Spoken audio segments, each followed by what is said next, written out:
최명희 교수님 모시겠습니다.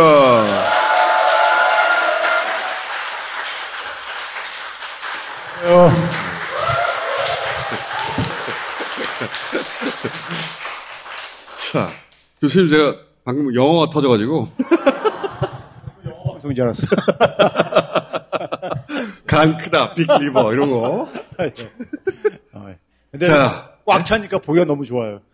그 이전에 여기 꽉꽉 찼었는데. 그렇죠. 그때 막 넘쳤죠. 꽉꽉 차야 재밌거든요. 예.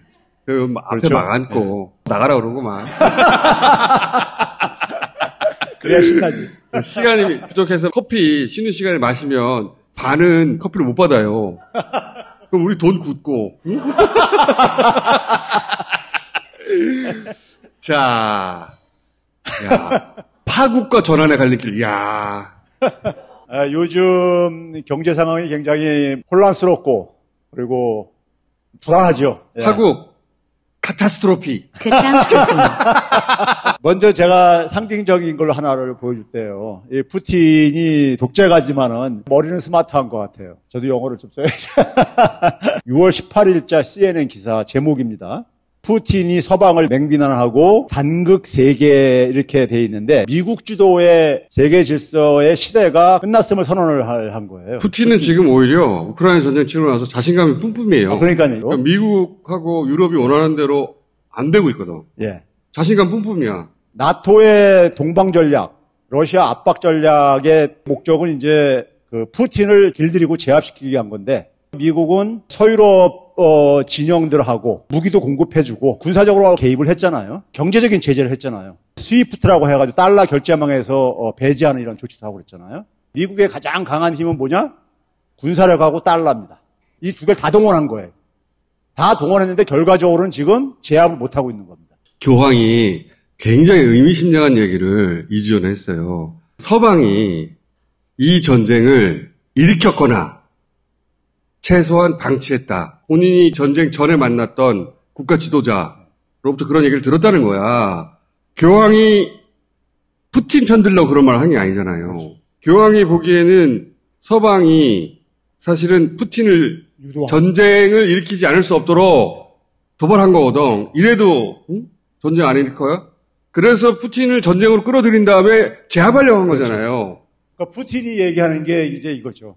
미국의 군사력하고 달러 힘을 다 동원하지 않느냐. 이건 제가 볼 때 정확하게 상황을 지금 읽었다고 지금 보는데요. 6월 16일 날 연준에서 소위 자이언트 스텝이라서 0.75%포인트 금리 인상한 거예요. 인상하고 나서 다음 날에 연준 의장인 파월이 연설을 했어요. 미국 달러의 국제적인 역할, 이게 주제입니다. 달러가 기축통화로서 역할을 하려면은 물가 안정을 달성을 해야 된다 이거예요.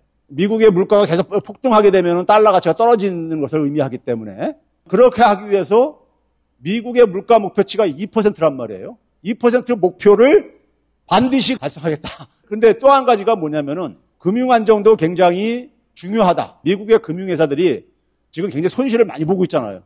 주가라든가 자산, 채권 가격이 막 폭락하고 그러면서요. 이 금융 안정과 그러니까 물가 안정은 달러라는 통화가 국제사회 속에서 신뢰를 얻기 위해서 반드시 필요로 한 두 가지 목표라 이거예요. 근데 문제는 뭐냐면은 물가 안정과 금융 안정은 동시에 두 개 잡을 수가 없는 상황이에요. 물가 안정하기 위해서는 금리를 빠르게 올려야 되는데 금리 올리니까 주가가 막 폭락하고 있잖아요. 그렇죠?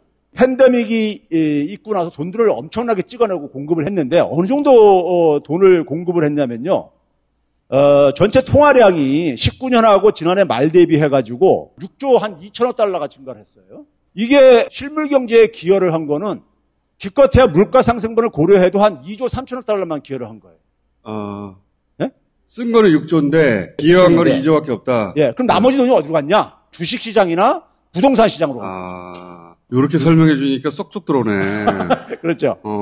전 세계적으로 부동산이 폭등했지. 그렇죠. 우리나라 포함해서. 주식시장도 엄청 폭등했잖아요. 돈을 회수한다 그러니까 이 부분이 타격받을 수밖에 없죠. 그동안에 엄청나게 올랐으니까, 지난 2년 동안에. 그러니까 물가 안정하고 금융 안정을 동시에 잡을 수가 없는 거예요. 상황이 지금이요. 그 다음에 이제 5월 10일자입니다. 5월 달에도 금리를 빅스텝으로 해가지고 0.5%포인트 올렸었어요. 그때 뭐냐면은 이 알버트 에드워드라는 사람이 소시아트 제너럴이라고 이 프랑스의 큰 은행이죠. 여기 이제 출신인데 S&P 500 지수를 기준으로 해가지고 이게 3,000선에 도달하면은 연준이 긴축하지 말고 다시 돈을 공급해야 된다. 계속 금리 인상하다 보면은 주가가 계속 폭락해가지고 S&P 500이든 대하우지수든 나스닥이든 다 폭락을 할 텐데 마지노선 월가가 받아줄 수 있는 마지노선이 3,000 정도다 이거예요. 그러니까 금융권에서 예. 금리를 올릴 수밖에 없는 것까지는 알겠는데 예. 그래서 우리 죽는다. 그렇죠. 예, 요 밑으로는 예. 가지 마라. 예. 라고 기준을 제시했어요. 이게 이제 3,000이 뭐냐면은 팬데믹 이전 수준이에요. 그 이상을 더 떨어지게 놔두면은 이거는 미국 금융 붕괴돼 버린다. 예. 자, 실제로 보게 되면은 나스닥 같은 경우 31%나 떨어졌어요. 예. 굉장히 많이 떨어진 거죠. S&P 500도 한 22% 떨어졌고 팬데믹 바로 직후까지 근접한 거예요. 그러니까 지금 나스닥도 보면 예. 팬데믹 이후에 오히려 이렇게 치솟았죠. 예. 아까 말씀하신 그 돈이 이쪽으로 들어와서. 근데 지금 팬데믹 이전으로 계속 떨어지고 있다는 거잖아요. 그렇죠. 근데 팬데믹 시작하기 전, 그 수준까지는 버틸 수 있는데, 그보다 더 떨어지면 금융시장이 붕괴된다라고 기준을 제시했어요. 예. 거기까지는 따라왔습니다. 자, 그 다음. 자, 그 다음에 이제 6월 18일자입니다. 그러니까. 그로부터 한 달 후. 예, 6월 달에 이제 0.75%포인트 자이언트 스텝을 했단 말이에요. 잠깐만요. 0.5 기준금리를 올리는 것을 빅스텝이라고 하잖아요. 네. 0.75를 올리는 걸 자이언트 스텝이라고 하잖아요. 1% 올리면 뭐라고 그래요? 그거 없어요. 없어요? 이거 네. 학술적인 용어는 아니에요. 그러니까 평상시에는 이제 0.25씩 올리는데 그건 이제 베이비 스텝이라고 이제 아장 아기 걷는 걸음으로 비유를 한 거고 빅 스텝은 그 두 배로 했으니까 학문적인 용어는 아니에요, 사실은요. 자이언트 이유는 없어요? 예. 저도 못 들어봤어요. 킹콩 스텝 이런 거. 사람들이 이렇게 그래가지고 6월 달에 부족해. 교수님, 저희끼리 킹콩 스텝 쓰죠. 아, 그렇습니까? 네, 킹콩 스텝은 절대 없을 거라고 얘기 나오고 있습니다, 지금. 아, 그래요? 예. 네. 근데 이제 6월 달에 이제 0.75를 이제 올린 이유는 5월 달 물가가 그냥 예상보다 크게 나타났죠. 그러다 보니까 깜짝 놀래가지고 금리를 0.75%포인트 쫙 올렸단 말이에요. 올리면서 강한 어조로 2% 목표치는 조건 없는 싸움이다, 이거는. 이건 타협할 수 없는 거다, 이거죠, 그러니까요. 원래 중앙은행 이 의장들은 굉장히 모호한 표현을 써야 돼요. 시장에서는 깜짝깜짝 놀라기 때문에. 근데 이제 최근에 보게 되면 굉장히 강한 표현을 막 써요. 근데 그러고 나서 연준 내부에서 이제 보고서가 나왔는데요. 2% 달성하려면은 금리를 4 내지 7%까지 올려야 된다. 이게 이제 보고서가 나온 거예요. 지금은 1.75거든요. 그러니까 1.75죠, 지금. 한국하고 똑같죠, 지금. 엄청나게 올라야 된다는 얘기지. 그렇죠. 이게 지금 올해 네 차례가 남았는데, 예, 이제 회의가 4차례 남았는데, 4 내지 7% 올리려면은, 최소한 한 번에 1%씩 막 올려야 된다는 얘기 아니잖아요. 그렇지. 그러니까요. 킹콩 나와야 되는 거 아니야. 킹콩처럼 뛰어야지, 진짜. 연준 파월이 이렇게 얘기했는데, 이런 보고서가 딱 나왔어. 그러니까는 사람들이 믿겠습니까? 파월 말을요. 지난해부터도 그러니까는, 물가는 인플레이션은 일시적이야 하면서 계속 신뢰를 잃었단 말이에요. 5월 달에 0.5 올리면서 0.75는 고려하지 않고 있다고 얘기를 했었어요. 거짓말쟁이가 돼버린 거예요. 지금 그렇지. 지난 1년 동안에. 그 시점의 판단은 그랬는데 상황이 계속 급변하니까 그렇죠. 거짓말쟁이로 불리는 한이 있더라도 올릴 수밖에 없게 그런 상황에 몰리고 있는 거지 지금. 예, 그래서 이제 미국 가계와 시장은 이미 신뢰를 안 해요. 이게 이제 CBS 이제 뉴스에 난 건데. 야, 오늘 뭐 이렇게 국제적인 내용을 아까 이제 포천에서도 영어 많이 나왔는데 뉴욕 용어가 많이 나오네. 자, 이제 금리를 4 내지 7%까지 올려야 된다고 그러니까는 월가가 다 죽으란 얘기냐 이제 이렇게 들릴 수가 있잖아요. 6월 17일에 거의 바로 이제 월가에서 대응이 나왔어요. 뱅크 오브 아메리카에서 연준을 그냥 맹비난을 했어요. 위험한 게임을 하고 있다 지금 연준이. 이렇게 되게 되면 내년엔 침체로 빠질 수밖에 없다. 이게 네가 원하는 거냐? 노골적으로 이제 공갈을 하는 거예요. 그러면서 뭐냐면 2% 목표 집착하지 말라 이거예요. 그러니까요. 한 3% 정도에서 멈춰라. 그 말은 금리를 너무 올리지 말라는 얘기죠. 그렇죠. 예. 그러니까 금리 더 올렸다가는 자기들 죽으니까. 인플레이션을 찍어 누르려면 금리를 올려가지고 시중에 있는 돈을 빨아들여야 되니까. 그렇죠. 그러니까 2% 찍어 누르지 말고 한 3% 정도 버퍼를 둬라. 그래서 멈춰라 이제 구체적으로 욕을 한 거야. 그러니까 월가가요. 주가 떨어져 죽겠다 우리. 그렇죠. 월가가 지금 이런 상황인 겁니다. 물가를 잡자니 금융시장이 붕괴돼 버리고. 금융시장 보호하자니 물가 안정은 포기를 해야 되고 이 결과가 왜 이렇게 된 거냐면요. 바이든이 패권 강화 추구한 결과로 나온 거잖아요. 이게요. 네? 원인은 거기에 있는 거잖아, 이게. 그러니까. 이 정치 실패란 말이에요. 미국하고 유럽의 기획이 실패한 거죠, 지금. 한마디로. 그렇죠. 연준 의장이 이번에 이제 0.75% 자이언트 스텝 하고 나서 집살 계획을 갖고 있었던 사람은 집살, 이런 표현을 안 써요. 쓴 적이 없어요. 연준 역사 속에서요. 그러니까 윤석열 정부는 근데 LTV 80%로 집사라는 거거든요. 영끌2 하라는 거예요.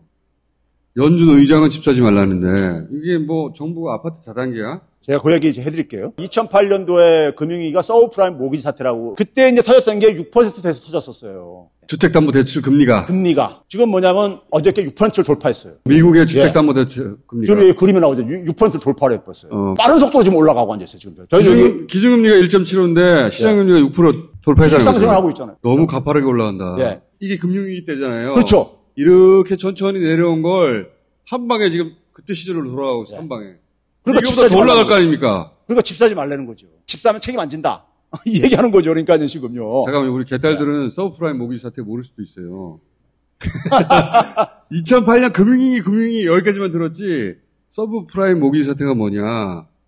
영끌하고 똑같은 거예요. 그렇죠. 돈 갚을 능력이 없는 신용도가 아주 낮은 사람들에게 망하지 않는다. 부동산은. 그 논리하에 엄청나게 빌려준 거예요. 근데 큰 덩어리가 하나 무너지니까 연쇄적으로 A가 B에 대출해주고 B가 C에 대출해주고 금융기관끼리 다 물려 있었거든요.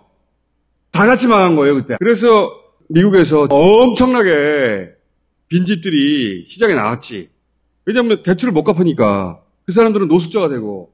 당시에 780만 채 이상이 차압당했죠. 780만 채. 81만 채 정확하게. 대출을 못 갚으니까 집이라도 가져가야 되잖아. 은행은 집을 가져오면 그 사람들은 노숙자가 되고 그것만으로도 보전이 안 되니까 은행이 망하기 시작했지. 근데 이제 세계금융 연결돼 있으니까 전 세계적으로 경제 위기가 온 거예요. 그게 이 이자율 때 일어났는데 그 이자율을 향해서 급격하게 가고 있다 보니까 지금 거의 근접해 가고. 그러니까 연준 의장이 똑같은 일이 또 발생할까 봐 집 사지 마라잉. 이 말을 한 거예요. 근데 윤석열은 집 사라잉. 가장 대출을 제대로 갚을 확률이 낮은 처음 집 사는 젊은 세대한테 80% 줄 테니까 집 사라. 크레이지지 이게. 거기다가 이게 지금 생애 최초 주택 구입자한테는 DSR 대상에서 제외하는 걸로 이렇게. 아예. 이게 원래는 긴급 생계자금 대출자한테만 제외를 했었어요. DSR이라는 게 일종의 소득 대비해가지고 얼마나 원리금을 상환할 수 있느냐 이 능력을 보는 건데 그거 적용하게 되면은 돈 없는 사람들이 소득 가진 사람들이 못 사거든요. 아니 갓 졸업했는데 신용도가 높을 리도 없고 소득이 있을 리도 없잖아요. 그런 사람들 이 LTV 80 해줘도 집 못 사니까 DSR에서 면제해 준다는 거 아니에요 지금. 집 사라는 거야 지금. 젊은 사람들. 야. 근데 이게 하게 되면은 우리나라 은행들이 국제적인 신뢰를 잃을 수가 있어요. 잠깐만, 이거 마무리 하셔야지. 예, 이거 이제 관련된 거예요. 관련된 건데.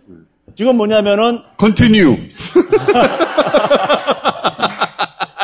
전 세계 부동산 시장에 거품 붕괴 조짐이 나타나기 시작했다. 그럴 수밖에 없지. 블룸버그에서요. 거품이 붕괴되기 시작했다. 블룸버그 통신에서 오늘 보도가 나온 거예요. 그러니까 지금 상황이 굉장히 급박하게 돌아가는 거예요. 우리나라도 지금 주택담보대출 7, 8%까지 갔어요. 이미. 근데 만약에 연준에서 보고서대로 4%나 7% 그 사이로 올리면 이거 10% 넘어가잖아요. 무조건. 집 사라고 해놓고 이자율이 막 13%, 14% 되는 그 이자를 어떻게 갚아?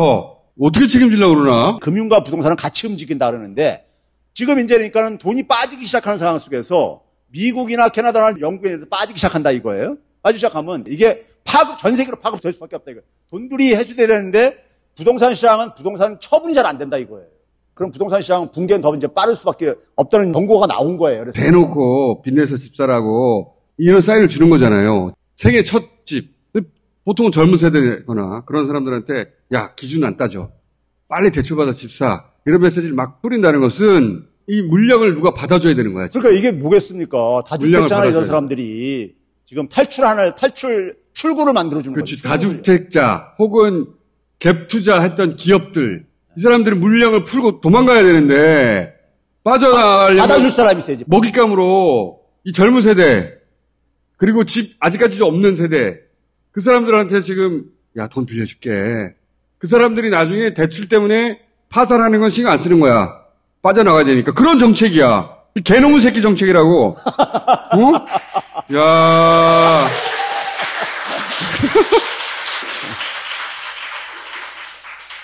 악마의 속삭임이죠. 이거를 얘기하는 데가 뉴스공장뿐이 없으니. 그러니까 뉴스공도 그래서 없애려고 하는 거 아닙니까? 예. 어? 이걸 무슨 혜택인 것처럼 내놓고 있잖아요. 그래서 뉴스공장하고 다스베달 열심히 보셔야 됩니다.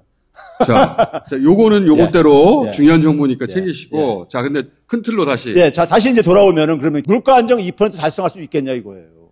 월가가 가만히 있겠냐고. 월가 생각을 하자니 물가 인플레이션 목표치 포기를 해야 되잖아요. 제가 볼 때 연준의 신뢰가 이제 무너져요. 바로 뭐냐면 달러의 힘에 대한 신뢰가 무너지는 겁니다. 푸틴이 그러니까 굉장히 정확하게 읽었다고 제가 하는 이유가 군사력하고 달러 힘 동원해가지고 했는데 이렇게 돼버린 거예요. 바이든이 실패한 걸 상징적으로 보여주는 게 뭐냐면은 바이든이 지금 사우디 방문하겠다고 하잖아요. 거기 살만 왕세자라고 그러니까 언론인 죽이고 뭐 해가지고 뭐 사이코라고 이렇게 얘기를 하더라고요. 요것도 개딸들 모를 수가 있어요. 요 이제 살만 왕세자가 사우디에 뭐라 그럽니까? 어? 예. 후계자. 이 한국말이 생각이 안 나네. 영어로 하죠. 후계자인데 자기를 비판하는 언론인을 터키에 있는 사우디 대사관에 유인해가지고 죽여버렸어요.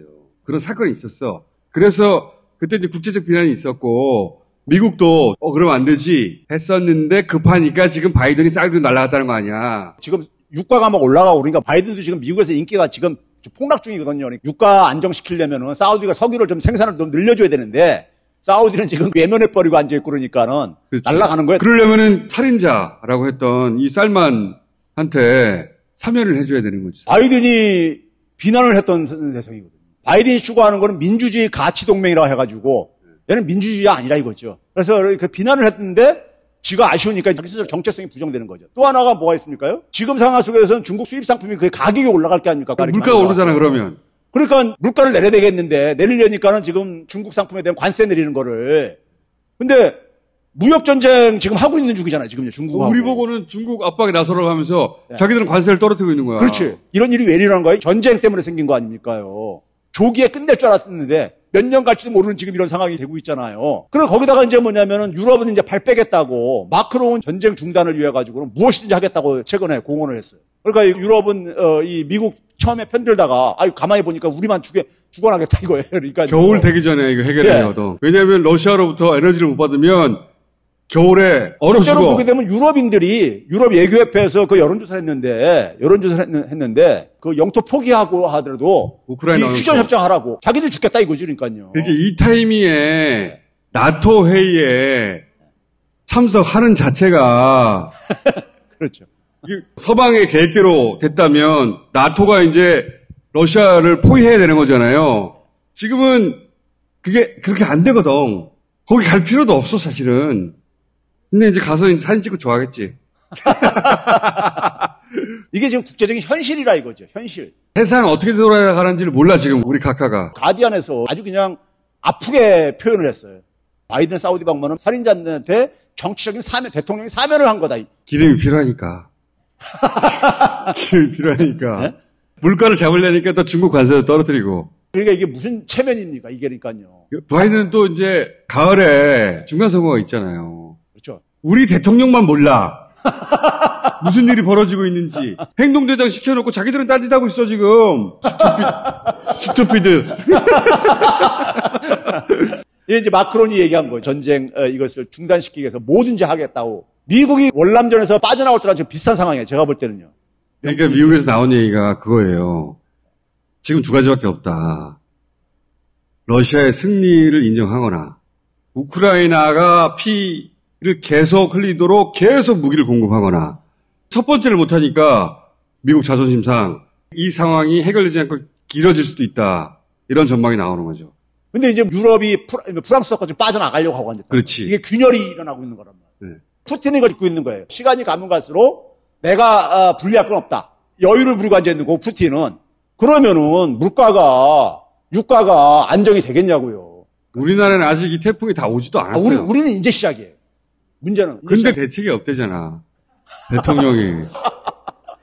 위기 때 실력을 발휘하는 거야. 어저께도 출근길에 또 뭐 한마디 더 붙었다고요? 자산 가격 조정은 불가피하다.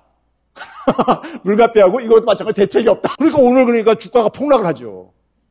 아, 자산시장 조정이 불가피하다고 대통령이 입에서 그러니까는. 코로나 초기에 전 세계가 봉쇄하고 있어서 이건 대책이 없는 것이다. 선진국도 다 봉쇄하지 않냐. 이런 말을 해버리는 거야.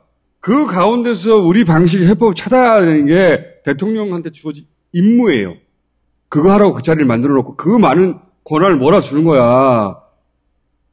근데 방법이 없네요. 어쩔 수가 없죠. 이 윤석열 대통령이 대책이 없다고. 자산 가격은 주가나 부동산은 그러니까 조정될 수밖에 없다고 하고 앉아있으니 외국인 투자자들이 어떻게 이거를 그러니까 받아들이겠냐고요. 그러면 빨리 발 빼야 되겠구나. 이렇게 할 게 아닙니까? 이렇게까지 무능하고 무책임한 발언이 어디 있어. 근데 그 지지자분들 반응이 더 웃겨. 너 얼마나 순수하냐. 내가 말하면 기사로 막 나오니 기분 좋은가 봐.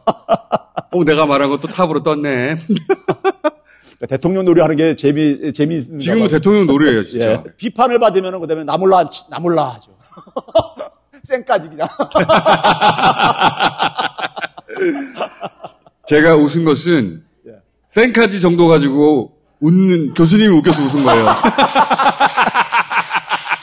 자, 그러면 대통령은 뭐가 어떻게 돌아가는지 모르고 그리고 대책도 없으니까 일단 개개인들은 납작 엎드려서 각자 도생 조심해라. 현재 스코어. 대통령이 지금 알아서 살아남으라고 한 거 아니에요, 지금요. 공개적으로요. 각자 알아서 살아남아. 이거 어떻게 했으면 좋겠습니까? 나도 모른다, 야. 왜 나보고 물어? 나 저녁에 술 마시러 가야 되는데. 자, 교수님, 오늘 여기까지 하겠습니다. 감사합니다.